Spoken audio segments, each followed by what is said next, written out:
Well, a very good afternoon to you. Welcome to this edition of Lunchtime News live on MTV Sports. I'm Shah Party. Let's start off with a look at your headlines.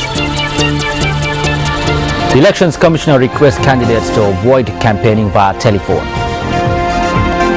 Sri Lanka's first ever prison school declared open.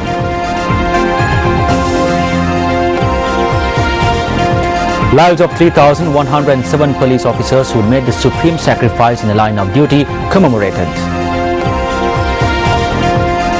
Finally, Malaysian air passengers optimistic and realistic after later sightings of reports of missing plane debris.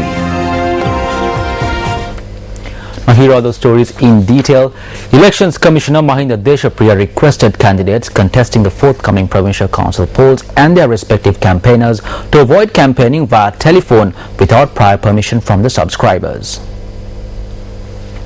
The Commissioner noted that complaints were made against political campaigning done via a recorded clip being sent to subscribers of various telecommunication service providers. The communique further noted that they have also received complaints into election promotional text messages. The Elections Commissioner says that such promotional activities are considered as a violation of election laws as well as other laws.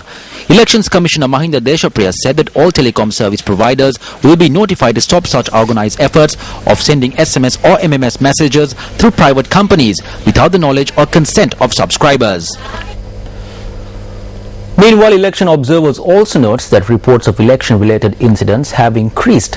Executive Director of the CAFE organization, Kirti Tennekon, said that 900 complaints have been received so far. Speaking further, he said that it is the first time that such a high number of complaints have been received by the organization and that it is evident that violation of election laws is carried out extensively through illegal election propaganda activities and the misuse of government property. He went on to say that 40% of the complaints relate to the misuse of public property. In other local news, the country's very first prison school was declared open by President Mahinda Rajapaksa in Wataraka, Homagama today.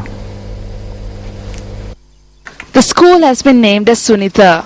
The prison school was constructed under the Mahindodaya School's concept. This prison school consists of a computer lab with 40 computers and a science laboratory. This initiative was undertaken by the Prisons Department and the Education Ministry. Prisons Commissioner General Chandraratna Palligama stated that inmates who have not sat for GCE ordinary level and advanced level examinations will be allocated to these schools. The main objective of this initiative is to provide education for the prisoners aged between 20 to 30. He further said that educational facilities have been provided for the inmates in 4 different classrooms.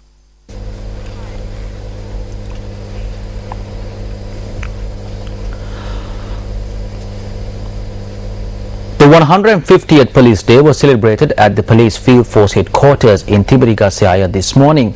The ceremony, which was held under the auspices of Inspector General of Police N.K. Ilangakon, was held to commemorate the lives of 3,107 police personnel who died in the line of duty.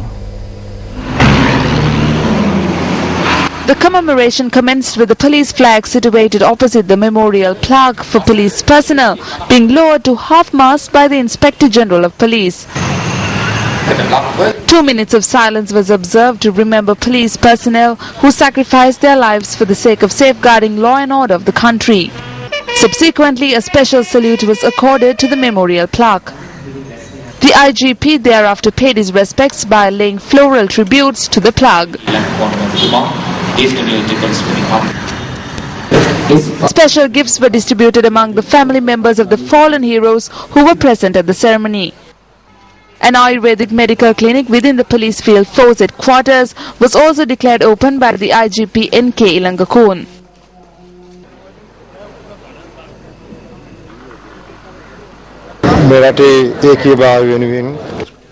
On behalf of the entire police force and as the IGP, I express my deepest regrets and sorrows to the 2,585 police personnel and all other personnel, including their family, who dedicated their lives for the unity in the country.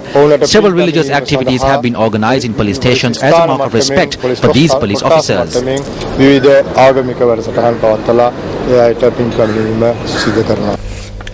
Meanwhile, the World Forest Day is commemorated today for the first time in Sri Lanka. The United Nations published this day to draw the attention of the world community to protect the forests.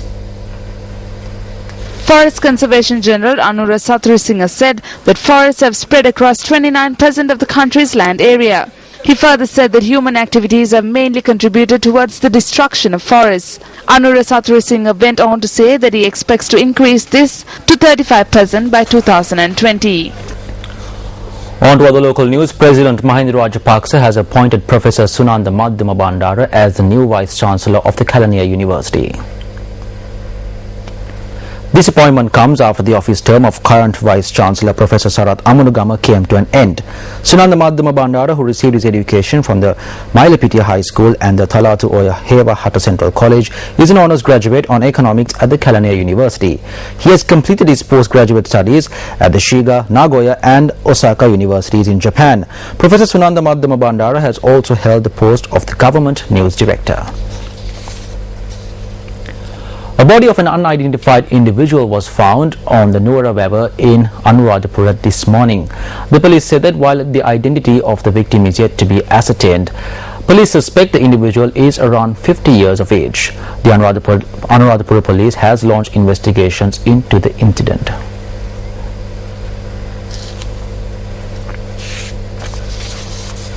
And with that, we wrap up lunchtime news. Thank you very much for watching.